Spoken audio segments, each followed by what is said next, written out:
to introduce you to the Starseed theory. The theory is that where I'm just going to ask you kind of a couple questions so it helps when I explain the theory, you'll understand it better. Do you ever get repetitive numbers that speak to you regularly? Yeah. Okay. All the time. Lovely. Yeah. Oh, lovely. And what numbers by chance do you get all the time? 3s, 7s, and 6s. Ah, very nice, very nice. Do you ever get 11s or?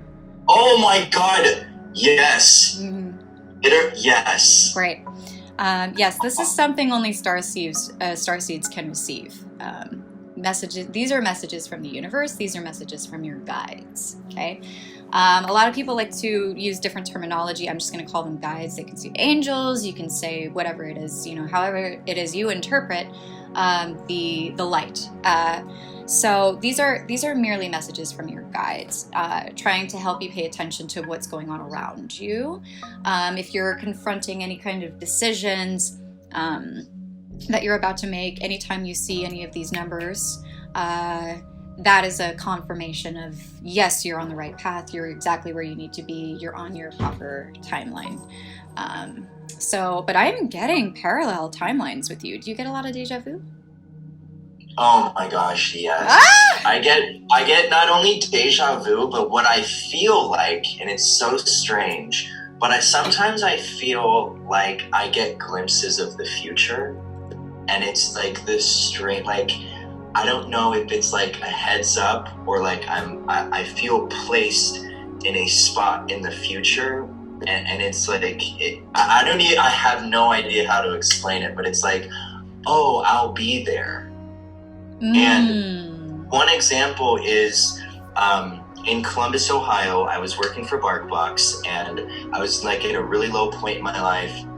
I didn't have a car at the time, and I was walking to and from work, and it was a long walk. And I told myself I see myself in New York City, and I'm just going to prepare myself for being in New York. So I'm just going to pretend that this is it. And literally 6 months later, I got promoted and moved to New York City. Ah, wow. So it's just like, and I don't know if it's like me fantasizing or me like, trying to manifest that, but that does happen from time to time. Yeah. Beautiful. I love that. Yeah, you are. Ooh, this tells me what dimension you're working in, actually. I knew you were high up there. Secret dimension, not secret.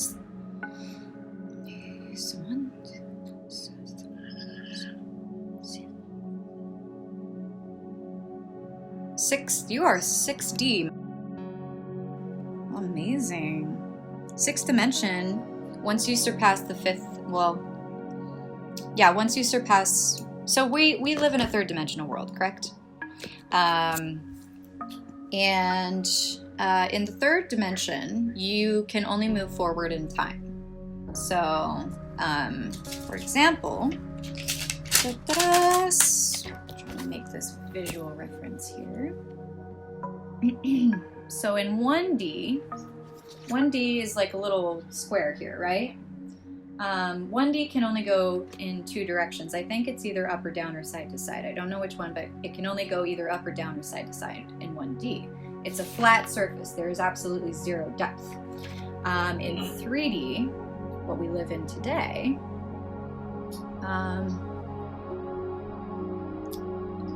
you've seen this before.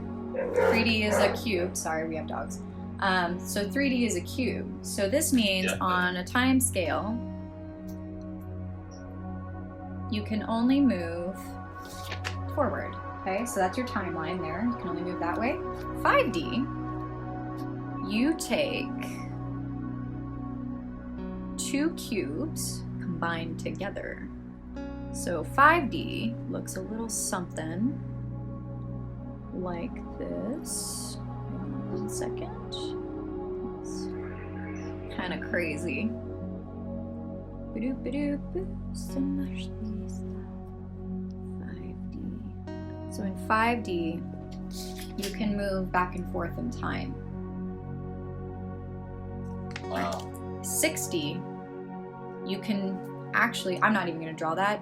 I'm just going to draw like a circle with like a triangle and all that stuff. In 60, you can move back and forth in time, and in addition, you can go forward on a parallel timeline. So your soul, your energy, your spirit is a 6th dimensional being. So you are living right now in a parallel universe, which is why you get a lot of deja vu.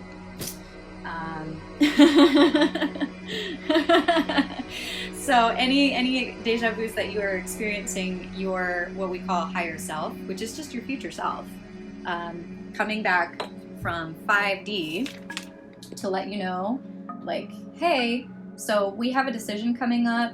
Whatever happens, you're gonna do this and I'm gonna do this, but it's still you. Okay, so your higher self is giving you a heads up, is what that is. And I know. No, I'm like processing it because it makes sense to me. So that's further like another, quality that only starseeds can access. They get a lot of deja vu, or a good portion of them get deja vu, especially if they're above 5D. It's not that 5D starseeds don't ever receive deja vu. It's just that like you'll experience it more and more the higher dimension your soul is. So, all right. So the next thing also is the whole starseed concept is also, do you feel like Earth is either too small, or that what's happening here is not what's supposed to be happening? Like the purpose of life is just revolving around the wrong thing, and there's got to be more to it. There has to be more than just this. Like, what are we doing here? Yeah. You know what I mean? Like, this is we're one little planet in this vast majority of the universe. Like, we first of all, we can't be the only intelligent beings in the universe, but I think about the fact that life exists on this timeline, right? And, my timeline is this long, and I've lived this much of it. Well, first of all, I got a lot of timeline left, but I have to spend it as fulfilled as possible, because we only get one shot. So how am I going to make an impact on the world and on society and on people around me? Because if we only get one shot, and if this is it, which I can't believe that this is just it, there's got to be more to it, but we have to spend it like living life. We can't, my uncle died last month. Oh, I'm so sorry. And he was 47. 47! Mm-mm. And he had throat cancer, and he was still living with his mom, and my mom thinks that he was in the closet and could never like really open up about his sexuality to his parents. And I made a vow at his funeral that I would live my life to the fullest in honor of him, and that I would speak my truth, because imagine living a life where you can't speak your truth and you don't love. You don't experience love. And I've been in love before, and I've been through heartbreak, and I've lost a parent and a brother and an uncle and a cousin all in this last decade. And it's like, I could not imagine like just trying to be my truest authentic self. And that's when I turned 30, it was, you are living for yourself and you deserve it, and whatever comes your way, like seize the opportunity. But as far as this being it, I mean, there's got to be more to life than, living and then dying. I mean, what's the purpose? And in 1 billion years, the sun is going to eat up the earth. So where will we be? So I think that there's definitely more to life. I can't explain it. I know that there's a true higher meaning, but... Well, I have good news for you. Okay, great. After all that. Yeah, no, So there is more to life, actually. And are you ready to have your mind blown? This is gonna sound really crazy. Yes. Okay.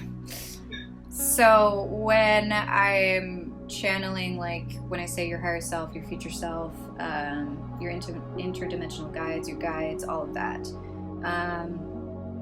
What I really mean is that a starseed is a soul that's incarnated from the universe's energy since it originated. So your soul is like probably millions of years old. You've incarnated all over the universe. You've been to all these amazing constellations, but you volunteered to come here on Earth because right now, Earth was never meant to be what it is today. It was solely meant to be a place to heal. Galactic trauma is how we call it, because you've done Orion. You've been through some serious wars on a galactic scale since your soul originated. Okay. Now, souls, they're just like, the way to translate it is like, we can't prove we have a soul. We only feel it, right? Same with the spirituality. Like, on a day-to-day basis, we don't really devote time to think about our spirit. We go to work, we wake up, we do the routine, we eat, we exercise, we go Netflix and chill because we're trying to numb ourselves to the realities of how hard it is to be here, and we don't take the time to think about spiritually how we feel. We don't take enough time to like nurture our actual selves. You know, Netflix is great, but it's a numbing tool. Same with video games. It's great, but it's a numbing tool. It's an earth thing. You know, whereas like the only way to truly heal and feed and help your soul is to do the work that you were meant to do here, not what you ended up doing here. And oftentimes that revolves around a lot of the bullshit of how economically and societal rules evolved since Egypt, Atlantis, Lemuria. It all got fucked up. That's where like Earth got completely fucked up. God, I'm feeling your aura right now. It's like so cool. Lots of orange. So your soul, I think right now what I'm getting from you is you in this incarnation, which you're experiencing right now, in this physical body, is your healing trauma that happened from the Orion Wars. So, are you familiar with an Orion's belt? Okay. Yeah. Okay. So the Orion's belt is it's a whole constellation, and are you a fan of Star Wars at all, or? Yeah, I love Star Wars. Of course you do, because you fought Yeah. there. The Star Wars is the Orion Wars. That's what happened in Orion. George Lucas is an Orion starseed. The Wars is just his memories of what happened. So when your soul decides to originate, it incarnates in non-physical and physical. So you remember I told you were a 6D, right? Okay. Once you go above a certain dimension, you turn non-physical. So for example, a 3D, what you and I are now, like we can't do what plants do, right? Like if you ever propagated a succulent, it's okay if you haven't. Okay, so when you propagate a succulent, you can actually pick the leaf off the succulent, place it on the soil, give it a little water, and it grows itself back. That's like the equivalent of plucking your arm off and growing yourself back. That's some like awesome shit, right? Yeah. So succulents can copy themselves because they are actually a higher dimensional being than we are. Earth was meant to be a 5D planet. It ended up being a 3D planet. Again, I'll explain all that later. But like we do have like 5D energy here all the time. And succulents and plants are like one of those things. So they can like grow themselves back. And like same thing with like frogs. Frogs can change gender, right? They can go from male to female, reproduce with themselves, and like they don't need nobody. You know, so that's like, I wish I was like that. So our souls actually can do that. We, depending on the dimension that our souls are working with, we can go from physical, which is a solid liquid gas, to a non-physical form. So after we do quote unquote die, we shift over to non-physical. We go back to like source, or where we feel our source is. We sit there for a bit. We kind of regroup, because being on Earth is a lot for a soul to take on, and then we can convert back into a physical, reincarnate in another body when we're ready, wherever we want, whether it be Earth, Orion. There's other constellations called Lyra, Pleiades, Sirius, Draco, all kinds of constellations. Your soul can just travel, and when it decides to turn back into a physical form, it picks its host body. This can be a human, this can be an animal, it can be whatever it wants to be. I mean, if you're a soul and you have eternity to exist, you'd probably want to try being like all kinds of things, right? If you decide to be physical.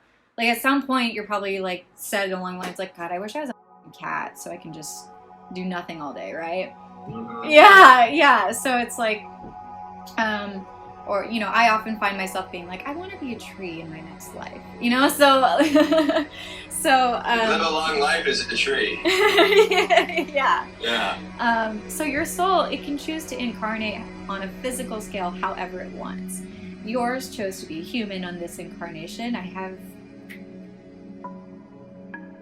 that. It's actually enjoyed being a human for a while. So you've been a human a long time, which doesn't surprise me, because the work that you're doing as a human is amazing.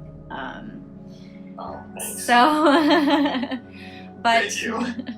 But you can also choose to be another being on another planet as well, right?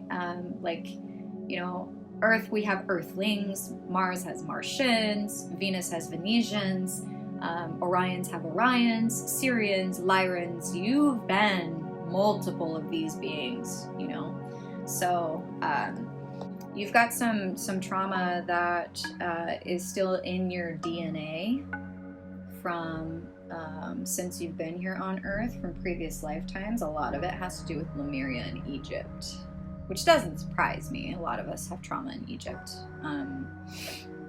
So what I'm going to help you do today is I'm going to ask you a series of questions that'll help me track maybe what kind of trauma it is, or potentially, by the way, your dad keeps saying, please tell him already.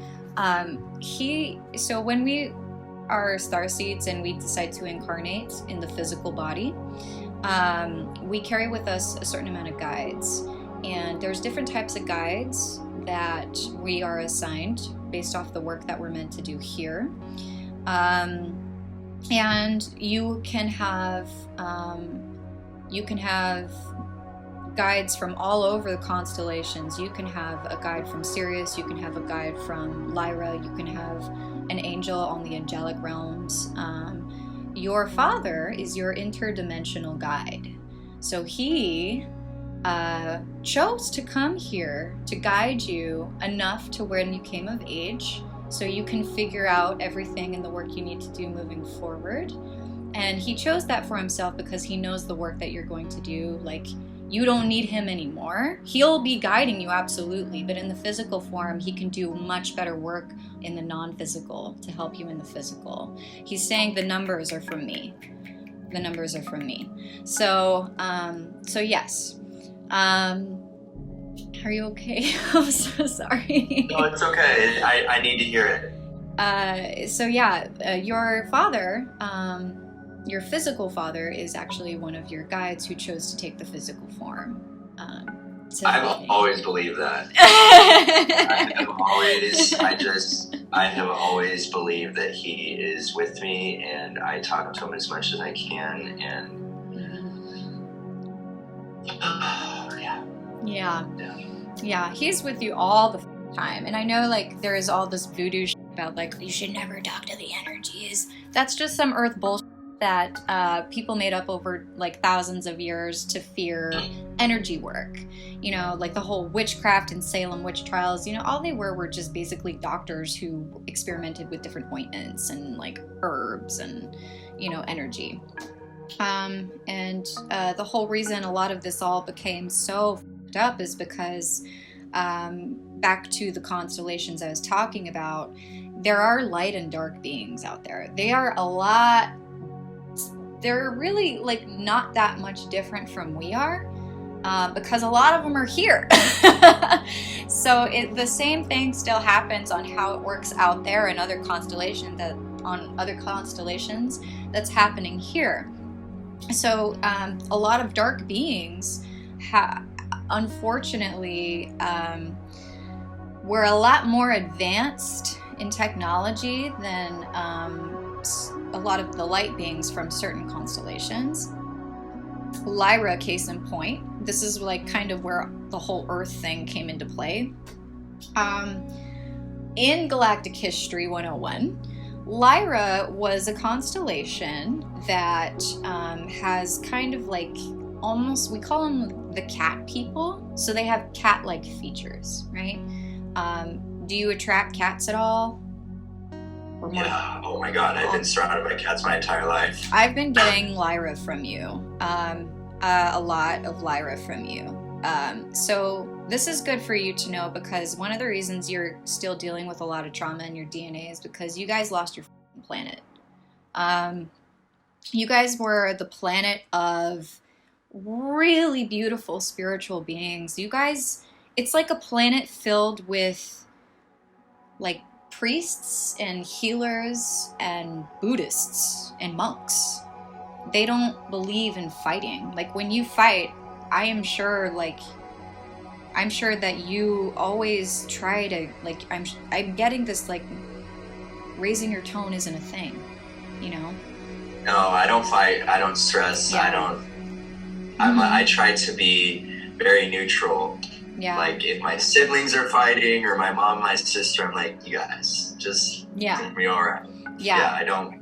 Yeah. Yeah. Lyrans, they don't really raise their tone. They don't get physical. They don't like say hurtful shit like fuck you or anything like that. Lyrans are so peaceful, and they're very empathetic, especially when it comes to diet too. They hate that they were kicked off their planet because they didn't ever eat meat on their planet. They didn't believe in eating other beings. So I'm not saying I'm actually that on that journey right now where I eat a lot of plant-based stuff. A lot of plant-based stuff. Yeah. It kind of like you guys were sort of forced to start eating more meat when you had to incarnate on other constellations for the survival of your race. You guys hated it. But, I mean, it's been so much time since then. We've all evolved, you know. Just because a Lyra eats meat doesn't mean they're not a Lyra. It just means that, like, the thought of eating meat kind of makes you, like, sometimes you'll go to eat meat and you'll be like, is this right? You know? And you'll eat it, you know, but you'll have the thought there. Usually is what a Lyra tends to experience when it comes to food. But yeah, you were so peaceful and you guys never fought, so you didn't really have weapons. And you were attacked by the Draco constellation, which has what are known as reptilians, draconians, insectoids. Think of it on an Earth scale. Like each race has its sub-races, right? So if we're talking like Asian, we have Filipino, Japanese, Korean, like the sub-culture in the culture. You know, same with white people. You know, trashy white. No, I'm just kidding. I know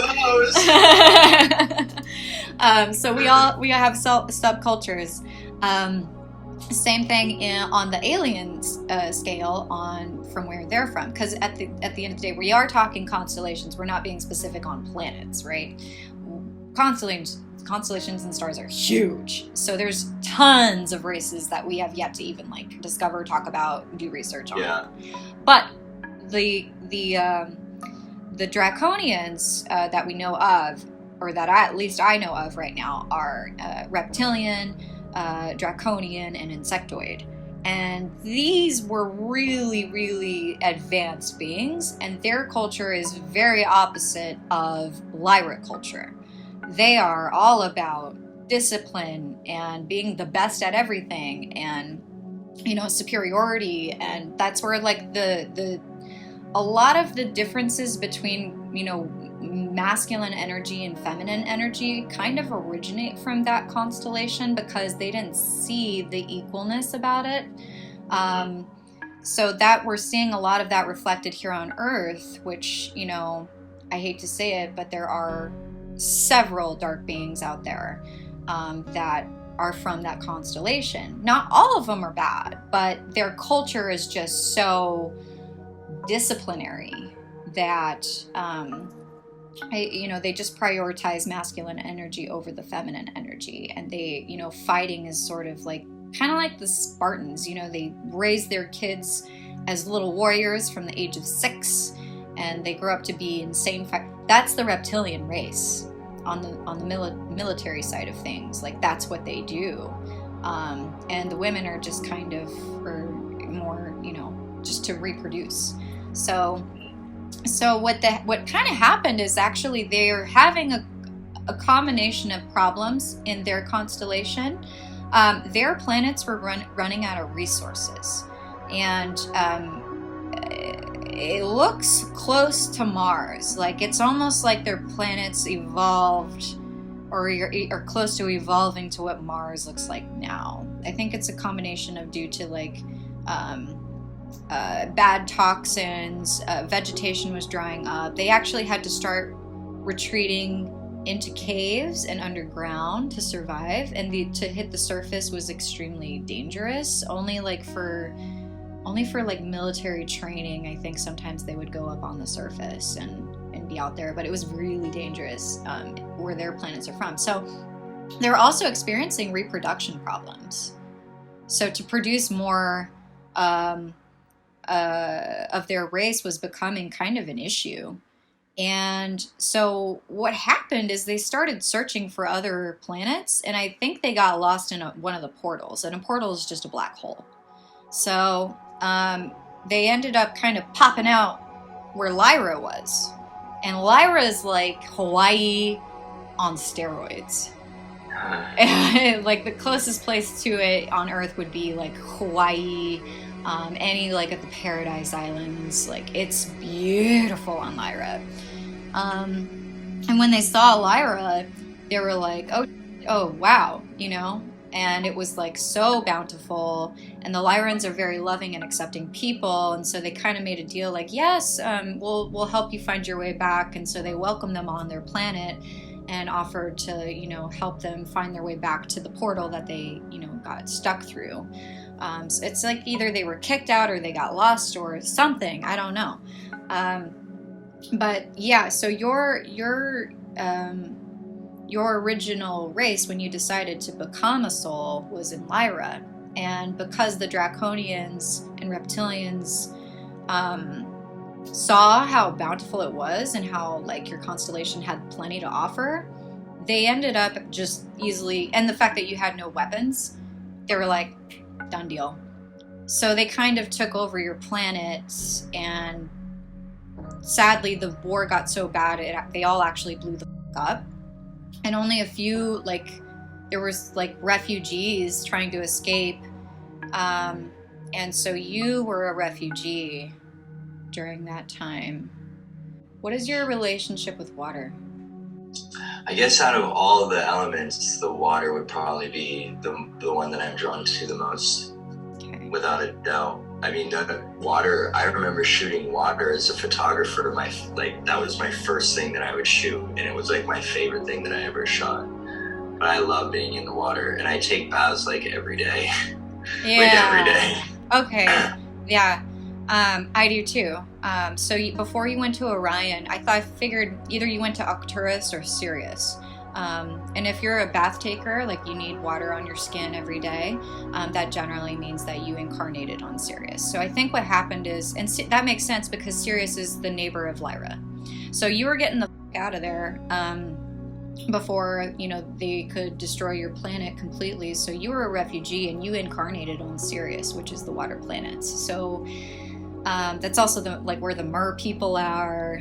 Dolphins and whales are Syrians. Anything like water-based, that's where, like, Pleiades and Sirius are like the big waters locations. So you went to Sirius after that to survive. So some reptilians didn't agree with what was happening on your planet, and it was the Draconians. Draconians are basically dragons. So a lot of them actually, they're kind of the most peaceful beings of the race, which is a lot to say about the race, because dragons, when you think about how a dragon is like a hot-headed being, you know? Yeah. But they have moments of empathy, and they have moments of, you know, knowing when to come in and save the day, but they're also very, like, hot-tempered, right? So some of the dragons, like, they didn't really agree with what was going on. So they actually helped some of the Lyra refugees escape to Sirius or Arcturus or Pleiades. So I think the one that helped you, I think there was one that helped you go to Sirius. But then there are some that once they saw all the other constellations nearby, a few were caught and forced to talk about where they were going so the reptilians could also know where these other constellations were. Some of them pretended to be the good guy, help you escape to the next constellation that could help you. Infiltrated that as a like a double agent, so to speak. Got information about that constellation, returned back to the reptilian race, and reported all of that information. Then they went there and had a war. So there's been wars like almost with every constellation that's been discovered.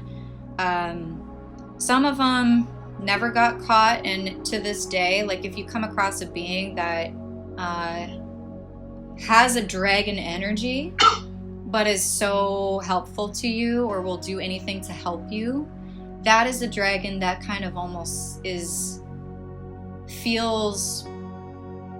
still carrying guilt in their DNA. They feel horrible for what their race did, so they've made it their mission to help a Lyran, and not really even knowing why.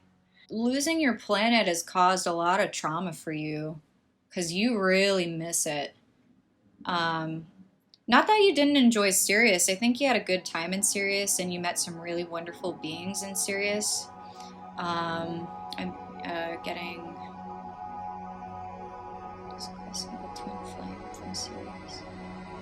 Yes, you have a twin flame that you met in Sirius.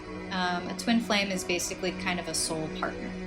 So you guys made a soul contract to incarnate together and find each other in every lifetime. So sometimes a twin flame isn't always a good thing. Sometimes a twin flame is where you maybe didn't fulfill a promise that you made to another being from another lifetime. So you have to incarnate over and over until you fulfill that promise, and then you can end your contract. But a lot of times it's always a romantic kind of thing, and it can turn into hot and cold very fast. A lot of times over the time span since Source, we as beings and souls can choose to go light or dark. And I wouldn't be shocked if you yourself had a very dark incarnation. In fact, in order to help be a light worker, we do need to experience being a dark energy. So let me see where your dark energy is coming from. My 20s. My childhood, actually. Yeah, okay. Dark incarnation. I'm getting addiction from you. Ooh, my ears are ringing. Wow. Yeah, do you feel addicted to anything, or do you feel like as a kid? No, it wasn't me. It was my mom that was addicted. Oh. And that's what I had to experience.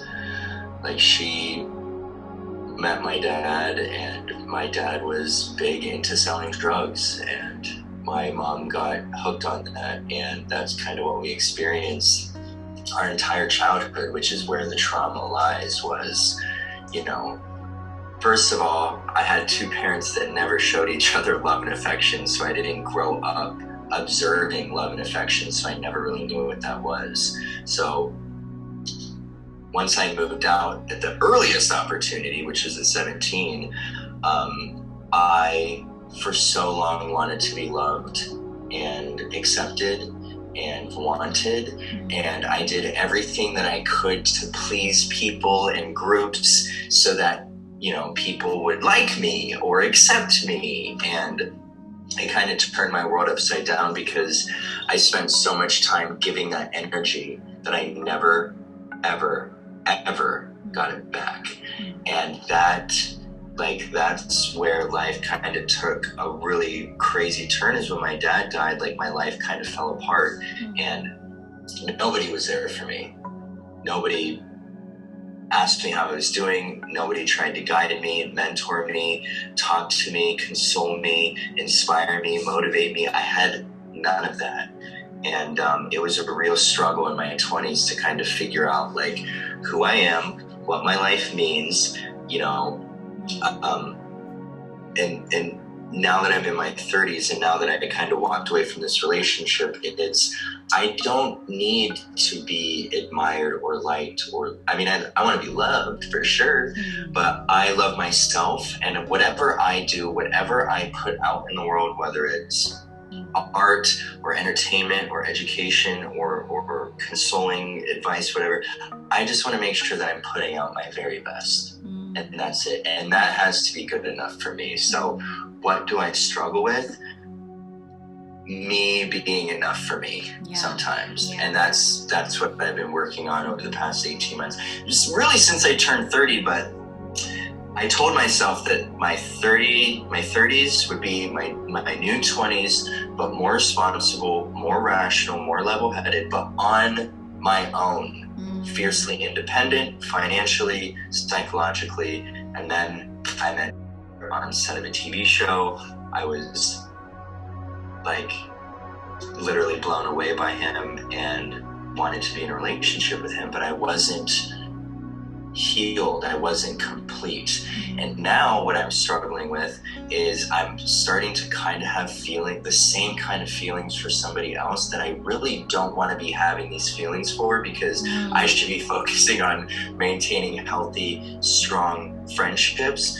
But like, I can't help how I feel, and I just don't want to feel this way for this person. But what can I do? You know, like, I'm just human. Oh my God, no, it's all good, it's all good. Där fick man lyssna med soulmates. Fish then. Orion. Sirius? Orion. Sirius. Страшное место.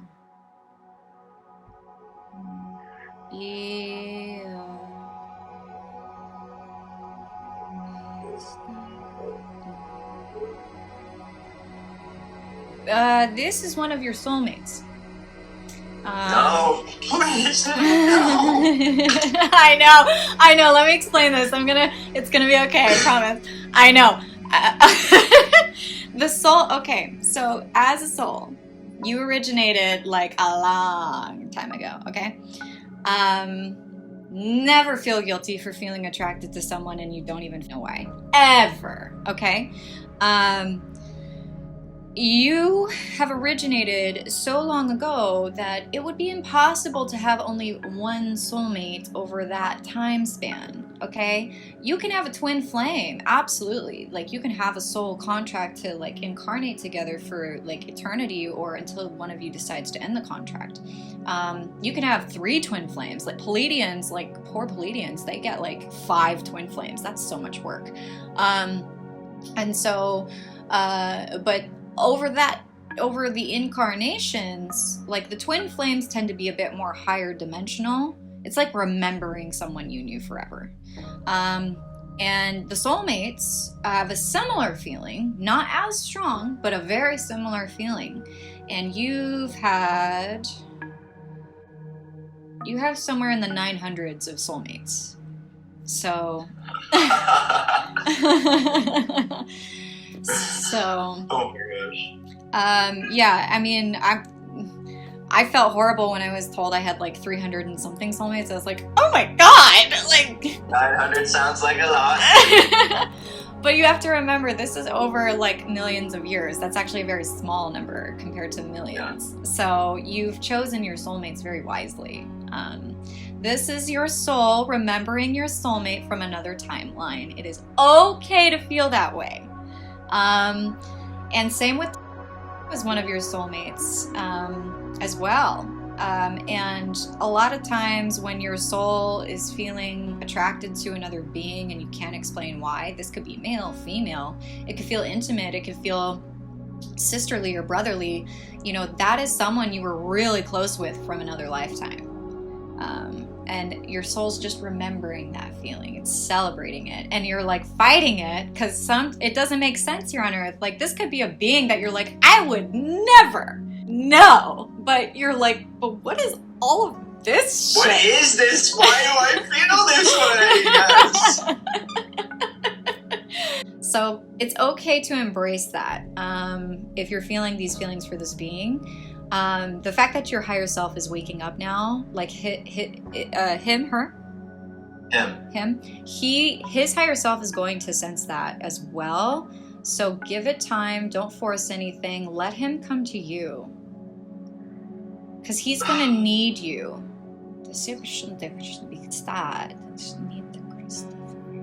He needs you. So yeah. Just be patient with this one. Yeah, I'm not like, I just, I don't know how to explain it, but like, it's just, I like this person and I like, we really vibe. Like, we really vibe. And it's crazy. And like,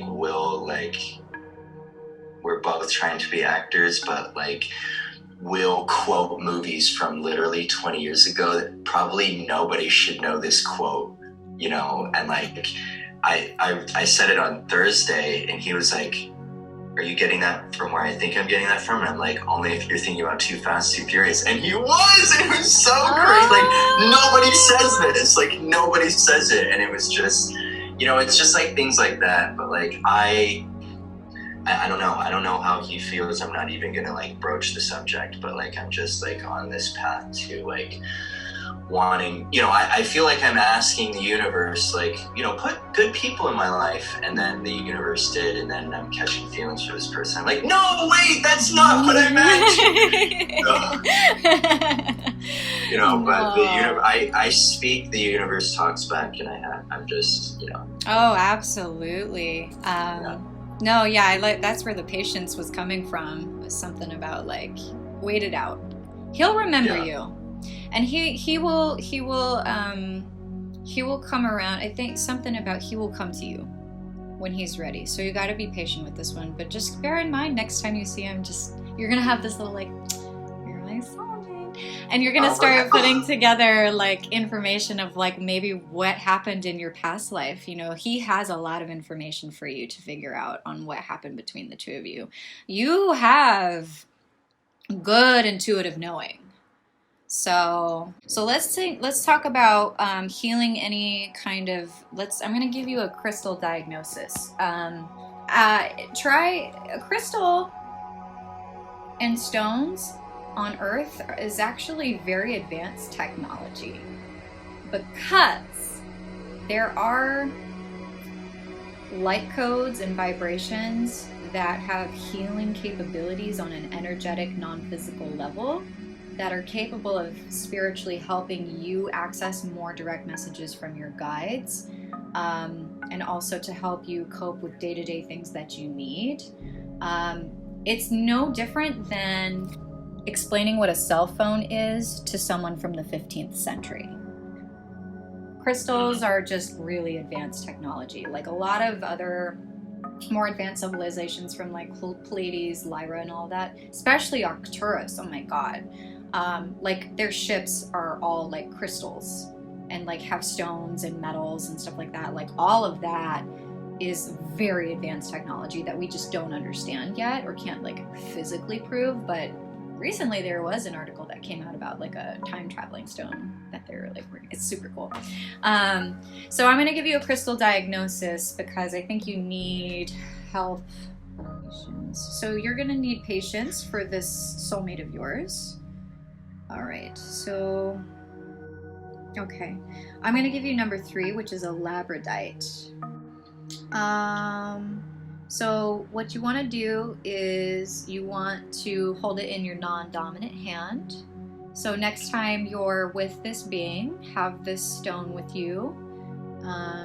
Put it in your pocket, maybe in your non-dominant pocket. So when the two of you are having a nice conversation, you can kind of just hold it, and it'll help remind you patience with him. He will come to you. So this will also, and his energy is going to pick it up too. So he's going to sense something about like how patient you're being and appreciate that, and it'll make him want to come to you faster. So, and you were saying something about self-acceptance is something that you're also working on right now, right? Yes, okay. I feel like that will be a forever ongoing mission of mine, is just be enough.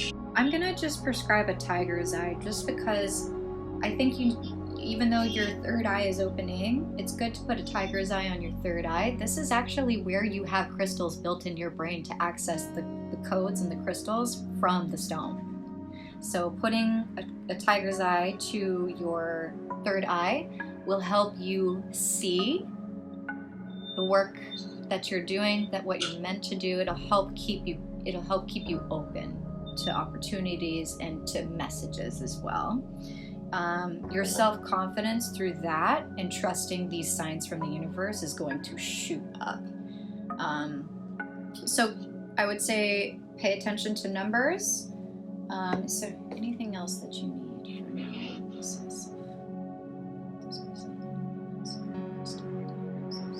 Yes, you need one more thing. You need peace. You've been through a lot. So I'm also going to prescribe to you a peace grid.